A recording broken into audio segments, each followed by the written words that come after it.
The following material is based on a presentation given at the Music Education Week in Washington in June 2009 by Dr. Mead Killion, founder and president of Etymotic Research. Dr. Killion's mission to protect hearing is driven by the fact that he himself is an accomplished musician and understands how devastating hearing loss can be to one's career. The good news is that there has been increasing interest in hearing protection from musicians over the past several years. But the message has not yet reached the critical mass needed to enact change. Fortunately, hearing protection is more widely available than ever before. Options range from simple foam earplugs to the new generation of affordable high-fidelity earplugs that allow musicians to hear the full range of music unaltered, using special filters that reduce the overall volume to a lower, safer level.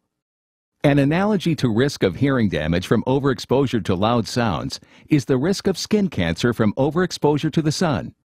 In 1979, FDA recognized the dangers of overexposure to the sun and developed SPF ratings. Millions of people now use sunblock. Others choose to ignore the warnings, but most are aware of the risks. To be clear, our message is a positive one. The hearing loss that many of us assumed was an inevitable part of growing old is in fact preventable. Research shows that much of the hearing loss we experience as seniors is cumulative, the result of the barrage of noise traumas to our ears we suffer in our younger years.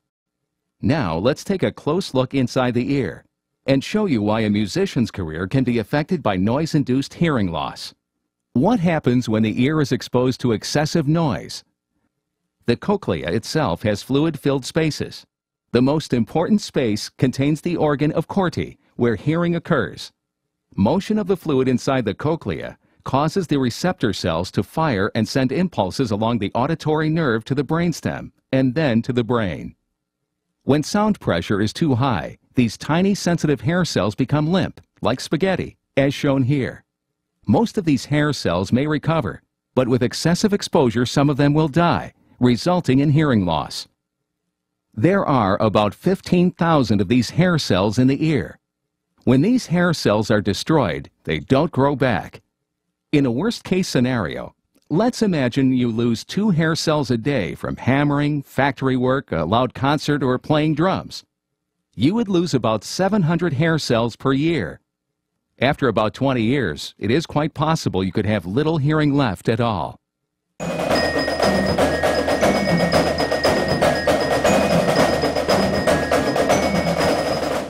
The key to avoid such a devastating hearing loss is to adopt hearing protection early.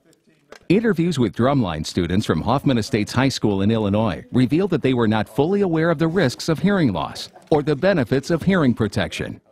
The first time we played the cadence, then, it was loud, I was used to it, and as soon as we ended, my ears were ringing, like they always do. But then the second time we played it, as soon as I put them in, got used to them, they were pretty comfortable, and then it was kind of like I turned the volume down on my iPod. I could still hear it and, distinguish everything in it, but it was just quieter, and then we played through it. As soon as we ended and I took the plugs out, my ears weren't ringing like they were the first time. After we had used the ear protection, it was a lot easier to hear the other things that were going on around you, and the other instruments were a lot more pronounced than generally when we don't have hearing protection. I think the biggest reason was just because you could hear, especially the keyboards. It's easy to lose the keyboards within the snare line. Having the snare right there, it's a lot easier to hear the keyboard and the bass drum and stuff than it generally would be, and it keeps it a lot tighter. I've been drumming for 6 or 7 years now, and drum set and stuff, and I do have earplugs, but I rarely use them, which probably isn't smart. But it's I've thought of it as a hassle, or it's uncool to wear the earplugs and stuff and going to concerts and stuff. But after using them and seeing the change in the effect that it has on the ear, I think in the future it would be smart to use the earplugs, and that it really does make a difference. The high-fidelity earplugs worn by these students preserve the most important range of frequencies for music and speech, yet reduce volume evenly, much like turning down the volume on an iPod. Using these earplugs during loud activities prevents ears from overloading, allowing musicians to hear the full range of music around them. How loud is too loud? It is generally assumed that noise below 80 decibels is safe. Above that, the safe levels of exposure depend on how long you are exposed to noise and how loud it is.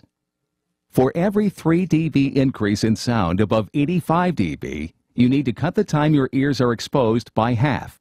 The high school drumline in the video peaked at 115 dB, which is only safe for about 2 minutes if ears are unprotected. Does safe for 2 minutes mean you're going to lose your hearing after that? No. Your ears will ring, sounds will be muffled, and for most people their hearing will recover.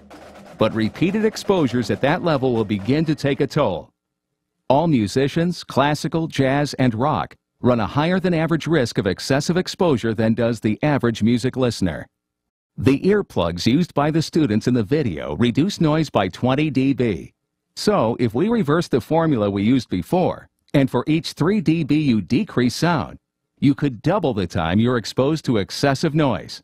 A 20 dB reduction means that you can play safely 100 times as long in the same environment.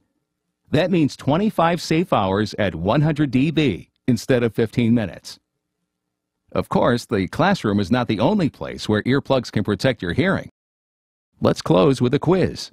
Do real musicians use hi-fi earplugs? The answer to that is yes. Many of the world's top classical, jazz, and rock musicians wear high-fidelity earplugs and in-ear monitors. Entire military bands wear them. Can you play well with something in your ears? Yes. In fact, you often play better because your ears do not overload, and you can hear how you blend with the rest of the musicians. One caveat. Anytime you change the sound coming to your brain, even with a good high-fidelity earplug, there is an adjustment period. And depending on your instrument, there may be a change in the amount of vibration in your ear canal. Finally, will people I know wear earplugs? Yes, if you pass on the word. Widespread acceptance starts with you.